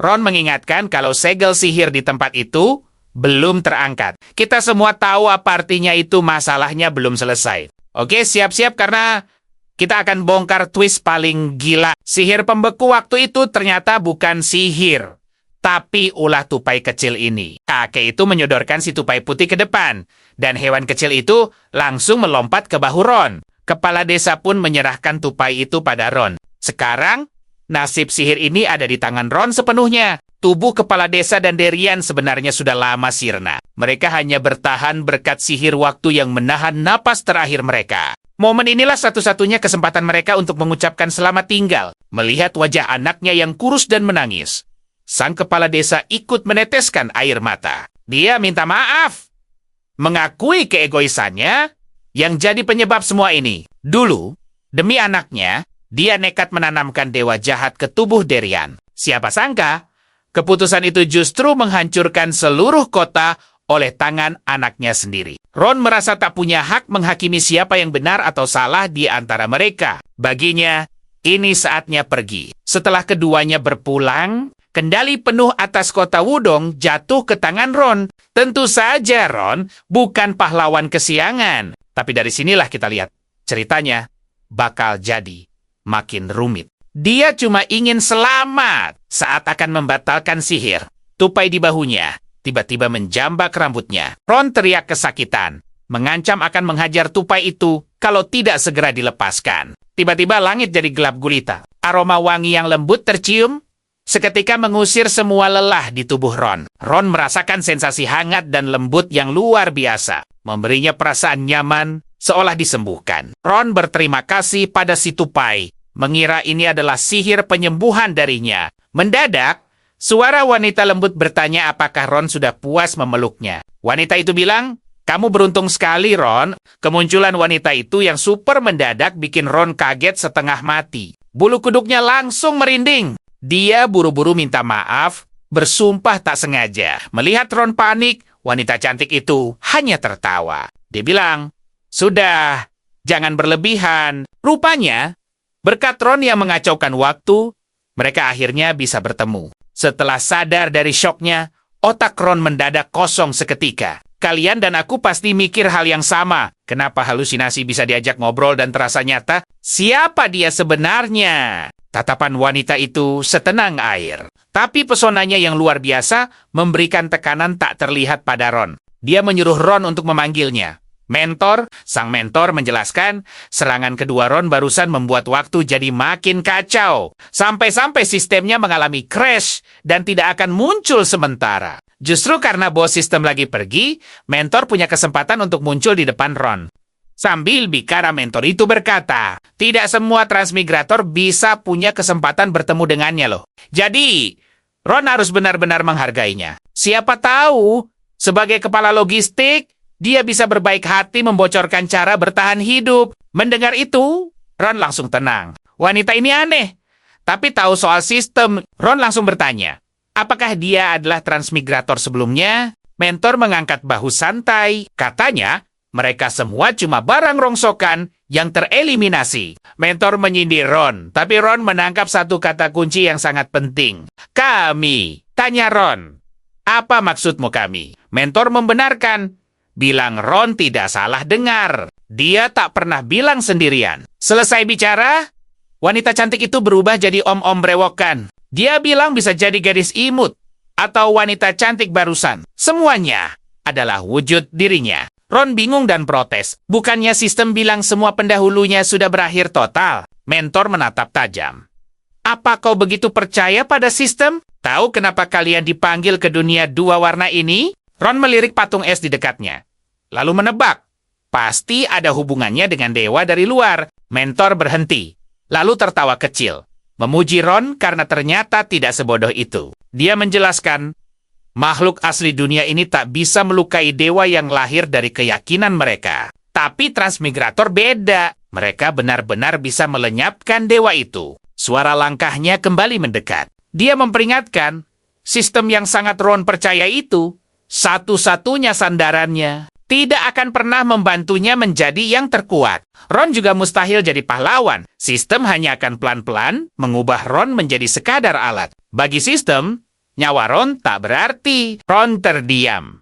Karena kita tahu semua ucapan mentor itu adalah fakta. Saat situasi genting, sistem memang tanpa ragu menyuruhnya untuk berkorban. Oke, mari kita luruskan satu hal. Cerita ini bukan soal sistem cheat dan harem impian. Tapi mentornya bilang, sistem ini bukannya tak berguna. Malah, bisa menyelesaikan hampir semua masalah di dunia ini. Suaranya berhenti sejenak. Sengaja bikin Ron penasaran. Jarinya lalu menyusuri dada Ron dengan perlahan.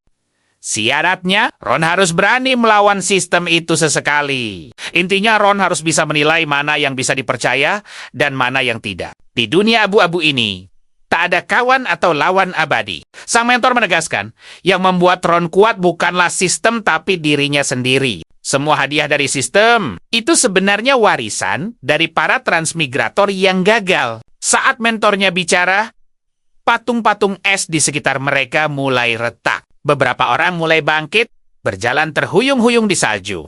Untuk sekarang, mereka masih linglung, baru saja lolos dari maut. Tapi sebentar lagi, mereka semua akan menjadi gila sama seperti Derian. Sambil tersenyum, sang mentor melambai. Waktuku habis, aku harus pergi. Ron shock, bertanya, apa mentornya tak akan membantunya. Dan disinilah situasinya jadi gila. Melawan satu saja sudah di batas kemampuannya.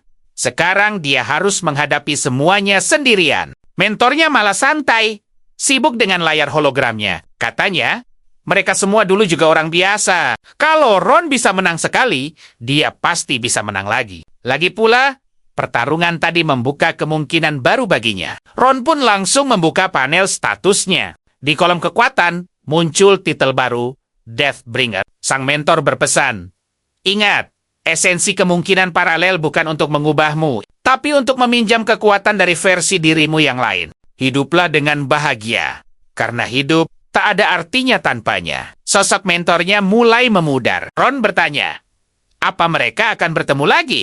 Mentornya menoleh, untuk terakhir kali, jika ingin bertemu lagi, carilah aku di tempat waktu menjadi kacau. Sosoknya pun lenyap. Dan tepat saat itu, suara sistem kembali terdengar. Sistem minta maaf karena sempat mati dan bilang semua fitur sudah normal. Tapi sekarang, semua monster yang bangkit itu menatap tajam ke arah Ron. Pertarungan besar tak terhindarkan. Ron menyuruh tupainya untuk bersembunyi. Begitu dia selesai bicara, gerombolan itu langsung menerjangnya dengan gila. Naluri haus darah ratusan tahun membuat mereka buas. Salah satunya berteriak agar Ron segera dicabik-cabik. Tapi berbekal pengalamannya melawan Darian, Ron dengan mudah menghindari pukulan brutal itu, lalu menghancurkan topeng di dadanya. Monster itu langsung ambruk ke tanah, seperti boneka rusak. Bahkan tak sempat berteriak. Melihat temannya jatuh, monster lain mengayunkan tinju. Tapi gerakannya terlalu lambat,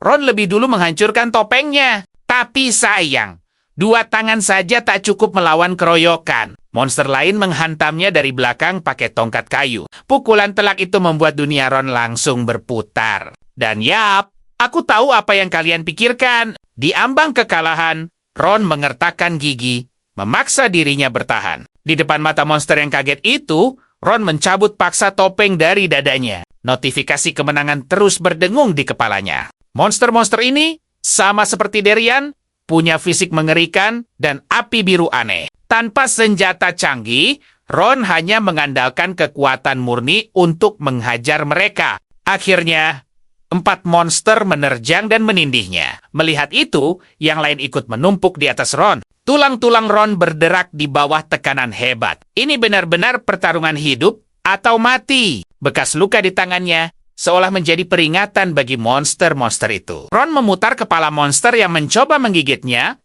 lalu menggigit balik topeng itu. Jeritan tajam terdengar, tapi Ron terus mencabik dan menggigitnya sampai topeng itu hancur. Dia tak peduli caranya, yang penting bisa melukai mereka. Entah berapa lama berlalu, di sekitar Ron hanya tersisa tumpukan tubuh tak bergerak. Bukan lagi petualang.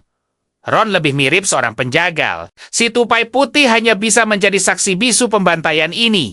Ron meludah, mengira semuanya sudah selesai. Sialnya, lebih banyak monster muncul dari sekelilingnya. Sistem sialan itu kembali muncul. Misi diperbarui. Bertarunglah dengan gagah berani. Sistem mengingatkan, ini krisis hidup atau mati. Tapi sebagai calon yang terkuat, kita tahu dia tak boleh mundur sama sekali. Dia harus membawa musuhnya jatuh bersamanya. Ikuti aku. Kita saksikan misi gila.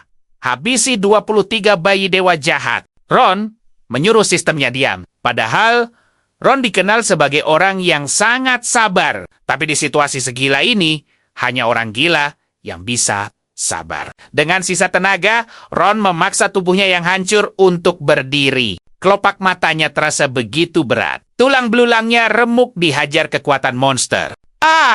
Andai saja dia bisa rebahan sejenak, beristirahat walau hanya sesaat saja. Pandangannya kabur karena kehabisan darah, tubuhnya sudah di ambang batas. Tapi monster-monster itu terus menyerang tanpa henti. Mereka menyerbu membabi buta. Tiba-tiba, suara angin kencang berdesing. 1 ekor putih raksasa menyapu dari langit. Monster-monster ganas itu bahkan tak sempat bereaksi. Seketika, mereka terlempar oleh kekuatan dahsyat. Kejutan itu membuat Ron langsung tersadar. Di atas sana, seekor naga es raksasa melayang agung di udara. Hanya dari tatapannya saja, aura dominan yang luar biasa membuat siapapun gemetar. tekanan kekuatan yang murni dan alami. Seketika, Ron teringat wajah cantik Lilian dalam balutan seragam pelayannya. Moruna, yang tadinya linglung, kini sadar sepenuhnya. Ia menatap Ron dengan mata jernihnya. Dan disinilah secerca harapan muncul. Moruna memohon pada naga itu, memanggilnya Nona Lilian, untuk menolong Tuan Ron. Lilian menatap tumpukan mayat itu dengan kaget. Seketika, suhu di sekitar mereka anjlok drastis. Napas sang naga menyapu daratan bagai badai salju. Hebatnya, kekuatan es itu dikontrol sempurna. Tak sedikit pun menyentuh Ron. Hawa dingin yang dilepaskan naga itu benar-benar mengerikan. Hanya melihatnya saja sudah membuat siapapun membeku. Dalam sekejap, semua monster itu berubah menjadi patung es. Perasaan ini pasti sangat mereka kenal. Selama ratusan tahun, mereka memang hidup sebagai patung es. Mereka putus asa, nyaris gila, tapi tak berdaya. Sementara Ron dengan susah payah kembali berdiri. Dia berterima kasih pada Lilian. Bantuan kali ini benar-benar sangat berarti. Dia menjelaskan, makhluk asli dunia ini, bahkan naga, tak bisa membunuh dewa jahat. Jadi, biar Ron yang membereskan sisanya. Selesai bicara, Ron langsung menghantamkan tinjunya ke topeng dewa jahat terdekat. Terdengar suara retakan. Monster itu hancur berkeping-keping bagai serpihan salju. Dan, coba tebak, Ron tak menyangka. Penyelamatnya yang keren ini ternyata cewek yang ingkar janji. Karena bilang takkan ikut bertarung, nyatanya saat Ron terdesak, Lilian tiba-tiba muncul bersama Moruna. Kedatangan mereka membakar harapan Ron. Melihat monster terakhir jatuh, dia langsung menghancurkan inti dewa jahatnya. Suara dingin sistem kembali terdengar. Selamat, Anda telah menghabisi bayi dewa jahat terakhir. Misi selesai dengan sangat baik. Ron membentak sistem itu untuk diam. Benda itu hanya bisa menyuruhnya pasrah di saat-saat genting. Kepercayaan Ron pada sistem sudah hancur. Tak lama kemudian, Ron ambruk ke tanah. Kehabisan tenaga. Angin dingin kota terasa menyejukkan tubuhnya yang panas. Akhirnya, selesai. Ron benar-benar lelah. Darah membuat pandangannya memerah. Bahkan langit putih di atas sana tampak berwarna merah. Dengan sisa tenaganya, Ron mengumpat pelan. Menyalahkan Nyonya Merkuri sialan itu. Dia menuntut tanah kekuasaannya diserahkan sekarang juga. Lilian kembali berubah menjadi wujud pelayan. Mata Moruna berkaca-kaca melihat Ron terbaring bersimbah darah. Kesadaran Ron mulai menghilang. Dia hanya mendengar panggilan samar. Tiba-tiba, sosok mungil yang hangat menerjang ke dalam pelukannya. Ron tak sempat menikmatinya dan hanya merintih kesakitan. Memohon agar Moruna lebih pelan, gadis itu menatap Ron penuh khawatir. Tangannya digenggam dengan sangat erat. Moruna mengaku sangat khawatir. Karena itu ia memeluknya. Ron pun sadar, gadis ini sudah bisa bicara dengan lancar. Lilian melihat sekeliling. Dia sadar, jalanan ini dipenuhi manusia yang dirasuki dewa jahat. Dia bertanya pada Ron, kenapa mereka dirasuki dewa jahat dan apa yang Ron tahu? Ron menghela napas panjang, lalu menceritakan segalanya pada sang gadis naga. Dia menjelaskan, tempat ini dikurung sihir waktu dari kepala desa, dan sumber kekuatannya adalah tupai di depan mereka. Dan begitulah kita tahu betapa gilanya situasi ini. Ron mengeluh, terjebak di sini setengah bulan. Dipaksa bertarung tanpa henti. Dia tak sadar berapa lama waktu telah berlalu. Tapi Lilian berpikir sejenak dan langsung paham situasinya. Saat memasuki kota Wudong, dia merasakan sihir level 10. Dan disinilah kita tahu, masalahnya sangat besar. Informasi di kota ini terisolasi total, dunia luar sama sekali tidak bisa mendeteksinya. Di dunia dua warna, kekuatan diukur dengan tingkatan, dan level 10 adalah level master puncak. Di atas level 15 sudah dianggap legenda. Lilian sendiri, sebagai naga muda, baru mencapai level itu. Ron terduduk dengan susah payah dan berkata, untung saja mereka datang tepat waktu. Kalau tidak, habislah dia. Lilian menjawab, dia hanya membantu mengalihkan perhatian, karena dia tak bisa mengalahkan dewa jahat itu sendirian. Gadis itu menatap Ron dengan penuh kekaguman, seorang manusia biasa yang baru saja tiba di dunia ini. Kekuatannya belum sampai level 1, tapi sudah bisa melawan dewa jahat. Pertumbuhan Ron benar-benar di luar dugaannya. Tiba-tiba Moruna bersuara cemas. Menatap tanda dewa jahat di telapak tangan Ron dengan penuh kekhawatiran. Ron buru-buru menenangkannya.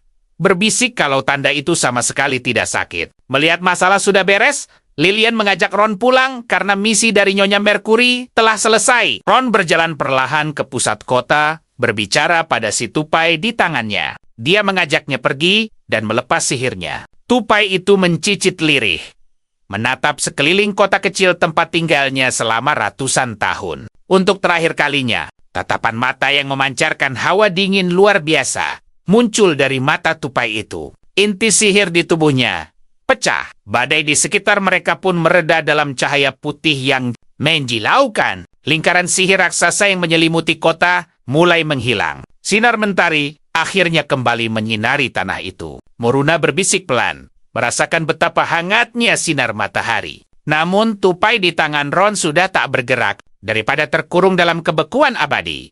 Mungkin ini adalah sebuah kebebasan. Sedih. Tapi coba kita renungkan sejenak. Di saat yang sama, di kamar Nyonya Mercury, naga kecil merasakan sesuatu dan memanggil Nyonya untuk melihat. Wilayah Ron sudah cerah kembali. Bahkan cincin kebenaran yang hancur pun terlihat. Tapi ekspresi Nyonya Mercury tetap datar. Matanya bahkan tak beralih dari buku. Dia bergumam pelan. Begitu ya, lebih cepat dari perkiraan. Naga kecil di sampingnya terus mengomel, menyalahkan monster Vendal yang merusak cincin kebenaran dan menyebabkan banyak masalah. Nyonya Mercury berkata meskipun para transmigrator ini bisa diandalkan, dia tetap tidak tahu cara membereskan Vendal. Tepat setelah dia selesai bicara, sebuah lingkaran sihir muncul di pintu. Melihatnya, Nyonya Mercury mengetuk gelas kristalnya, mengumumkan bahwa tamu terhormat mereka sudah tiba. Naga kecil itu bahkan belum sempat bicara, sudah kembali berubah jadi cairan dan masuk ke dalam gelas. Pintu kayu berderi terbuka, dan Ron muncul di ruangan yang familiar itu dengan wajah kesal. Nyonya Mercury menyambutnya, "Selamat datang kembali, Tuan Ron." Lalu menebak tugasnya pasti berjalan lancar. Sikap Nyonya Mercury yang seolah tak peduli itu jelas membuat Ron makin marah. "Aku tahu kamu juga pasti mikir, lancar dari mana?" Hampir saja nyawanya melayang di sana. Nyonya Mercury mengabaikannya dan berkata dia mengira Ron butuh 2 bulan. Tapi ternyata Ron menyelesaikannya dalam waktu kurang dari 4 hari saja. Benar-benar gila. Nyonya Mercury langsung bertanya, "Siapa yang membekukan kota Wudong?" Ron menjawab tegas, "Pelakunya adalah kepala desa." Ron menjelaskan, demi mencegah monster yang dirasuki dewa jahat keluar. Kepala desa itu menggunakan sihir untuk membekukan seluruh kota. Nyonya Mercury menatapnya tajam. "Di mana kepala desa itu sekarang? Apa dia sudah tiada?" Ron menjawab sudah menguburkannya. Nyonya Mercury menatap Ron dengan tatapan penuh selidik, seolah sedang menginterogasi bawahannya. Dia menyindir bahwa kalau ceritanya begitu, semua ini hanya berdasarkan omongan sepihak dari Ron. Ron menunjukkan ekspresi seolah sudah menduga respons ini. Wanita itu masih meremehkan tekadnya. Tiba-tiba, Ron mengeluarkan sebuah gulungan sihir yang sudah robek. Dan ini dia momen yang kita tunggu. Ron sudah menebak wanita itu akan curang. Untungnya dia menyimpan bukti. Dengan kesal, Ron melempar gulungan itu ke atas meja di depan Nyonya Mercury. Melihat gulungan dari menara penyihir, sudut bibir Nyonya Mercury akhirnya sedikit terangkat. Bahkan pelayan naga Sundere itu ikut membela Ron, bersaksi bahwa semua yang dikatakan Tuan Ron adalah kebenaran. Lilian membela Ron, bilang dia lihat sendiri Ron membereskan para pengikut dewa jahat yang menjeranya. Mendengar itu, Ron langsung menatap Lilian dengan tatapan super terharu. Dia pikir benih-benih cinta mulai tumbuh di hati Lilian. Ya, kita lihat saja nanti ya. Sementara Nyonya Mercury fokus menatap tajam tanda di tangan Ron. Itu adalah bukti bahwa Ron jadi ancaman bagi dewa jahat. Walaupun Ron kayaknya menyembunyikan sesuatu, bagi Nyonya Mercury itu sama sekali nggak penting. Dia malah tersenyum puas. Di depan Ron yang penuh harap, Nyonya Mercury mengeluarkan sebuah kontrak. Dia mengumumkan Kekaisaran Norman setuju memberikan wilayah kekuasaan khusus untuk Ron. Ron cuma perlu bawa dokumen itu ke sana. Begitu tanda tangan, kota Hummingbird resmi jadi miliknya. Tapi pas lihat dokumennya, Muka Ron langsung kaku. Dia ngedumel dalam hati. Apa iya tuan tanah aslinya setuju? Lagian, kota Hummingbird itu tempat yang diperebutkan banyak orang sampai babak belur. Melihat Nyonya Mercury sengaja bikin penasaran, Ron langsung mendesaknya untuk lanjut bicara. Nyonya Mercury pun menyebut soal tambang. Ternyata di sekitar kota itu, banyak tambang super berharga. Nah, ini dia yang bikin semangat Ron langsung balik lagi. Kalau dia jadi bos tambang, dia bisa beli apapun. Tanpa mikir panjang, Ron langsung setuju. Dia langsung menandatangani kontraknya dengan cepat. Lalu dia bertanya polos, gimana cara kesananya? Nyonya Mercury menjawab santai sambil menyodorkan sesuatu. Kenangan buruk beberapa hari lalu langsung terlintas di otaknya. Ron bertanya dengan wajah memelas. Kamu bakal bantuin aku kan? Kayak di novel-novel gitu. Nyonya Mercury cuek. Dia cuma bilang semua prosedur sudah selesai. Ron boleh pergi membawa dokumen resminya. Sambil tersenyum penuh arti, dia menambahkan kalau Lilian bisa terus bekerja untuk Ron. Syaratnya cuma satu. Ron harus bayar gajinya. Saat itu Ron belum sadar, tapi kita tahu kan, ini jebakan. Dia merasa untung besar. Ron bertanya sok keren ke Lilian. Katanya benci manusia. Kok mau ikut? Lilian mengangguk pelan. Menjawab suatu kehormatan bisa terus bekerja untuk Tuan Ron. Ron mengepalkan tangan bergaya sok mikir. Iyalah, dia kan tuan tanah terhormat sekarang. Jadi dia dengan murah hati menerima Lilian. Tapi mengingatkan Lilian harus memanggilnya tuan dan patuh padanya. Ron tertawa sendiri membayangkan fantasinya yang liar. Nyonya Mercury lalu melirik Moruna di samping Ron. Bertanya, apa si nona penyihir itu minat kerja untuknya? Moruna menjawab singkat. Enggak, Ron langsung pasang badan. Marah-marah karena Nyonya Mercury berani membajak pegawainya di depan matanya. Dia melarang keras Nyonya Mercury menyentuh penyihirnya. Nyonya Mercury cuma bilang, sayang sekali. Lalu dengan gaya mengusir, dia mengantar mereka keluar. Kini, Ron dan timnya tiba di jalanan Vandal. Dia langsung mengamati situasi sekitar. Tiba-tiba Moruna menarik bajunya sambil menunjuk ke tembok. Ada poster buronan di sana. Katanya mirip Ron. Ron menatap gambar itu dengan bengong. Gambarnya jelek banget. Bahkan penjaga pun gak bakal ngenalin dia. Tapi Lilian malah kaget. Bertanya apa yang mereka perbuat sampai nilai buronannya setinggi itu. Tiba-tiba cahaya obor dari tikungan menerangi gang gelap tempat mereka berdiri. Sekelompok orang berteriak, menanyakan siapa mereka dan ngapain di gang gelap malam-malam. Begitu lihat wajah mereka, ekspresi para penjaga langsung serius. Mereka kenal Ron dan kawan-kawan dari poster buronan. Ron mengumpat dalam hati, kok bisa mereka kenal dari gambar abstrak begitu? Baru Ron mau protes. Jarum air biru melesat dari belakangnya. Penjaga itu langsung pingsan di tempat. Angin sepoi-sepoi meniup wajah cantik Lilian saat tetesan air itu kembali ke tangannya. Tapi sial, gerakan itu menarik patroli lain. Sekumpulan obor bergerak cepat menuju gang mereka. Situasi gawat. Ron langsung menggenggam tangan kecil Moruna, menyalahkan Lilian karena memancing banyak tentara. Lilian memasang wajah tanpa dosa. Tapi karena Ron udah kabur, dia terpaksa ikut lari. Dan disinilah kekacauan yang sebenarnya baru saja dimulai, teman-teman. Oke, makasih banyak nih yang udah nonton sampai akhir. Jujur aja, gaya cerita baru ini emang lebih singkat dan padat sih. Menurut kalian gimana? Coba tulis di komentar ya. Nah, karena ini pakai sudut pandang orang ketiga, kerjaan Mas Akir sebagai pengisi suara jadi lebih ringan. Nggak perlu sampai teriak-teriak heboh. Yap, sekian info singkatnya ya. Mantap.